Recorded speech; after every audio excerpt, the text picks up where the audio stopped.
کے اللہ سے یہ مانگے شبد میں واپسی زندگی کے لیے تو دعا مانگتے ہیں یہ وقت آخر کے لیے دعا مانگے شبد میں واپسی ہو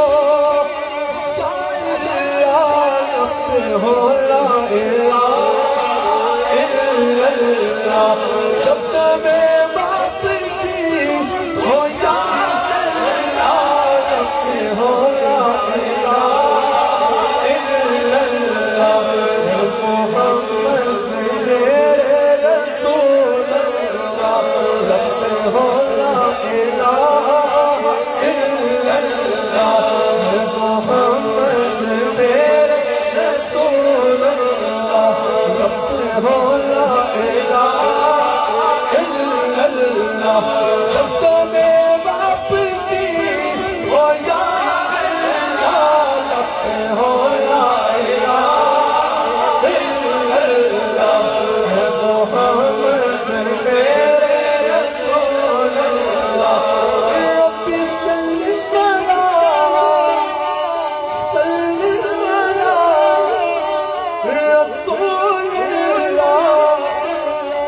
مرحبا مرحبا یا رسول اللہ مرحبا مرحبا یا رسول اللہ مرحبا مرحبا یا رسول اللہ مرحبا مرحبا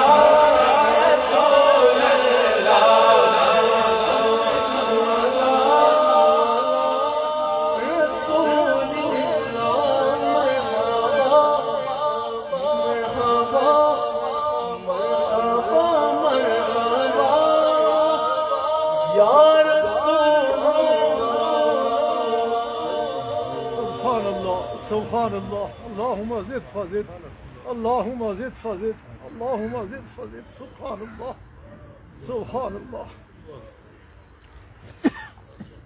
ہمارے شیخ قابل دعا ارشادات سے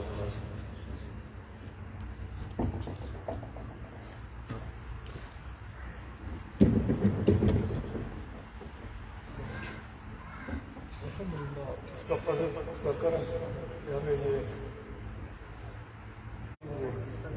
مزید اس وقت کوئی گنجائش نہیں ہے میں اختتام کی طرف چلتا ہوں صرف یہ پیغام اس میں ہمیں لطف آ رہا تھا نا اللہ کا ذکر رسول اللہ صلی اللہ علیہ وسلم کا ذکر یہ اطمینان قلب ہے اللہ کریم نے خود قرآن کریم میں فرما رکھا ہے کہ اگر تم واقعی چاہتے ہو کہ تمہیں سکون مل جائے اطمینان مل جائے تو وہ کسی اور جگہ نہیں ملے گا تو صرف اور صرف میرے ذکر میں ملے گا اور یہ ذکر اللہ کا ذکر ہو جو خالق کائنات ہے یہ دل کو نرم کرتا ہے یہ ذکر ہو جو رسول اللہ صلی اللہ علیہ وآلہ وسلم کا ہے جس کا بھی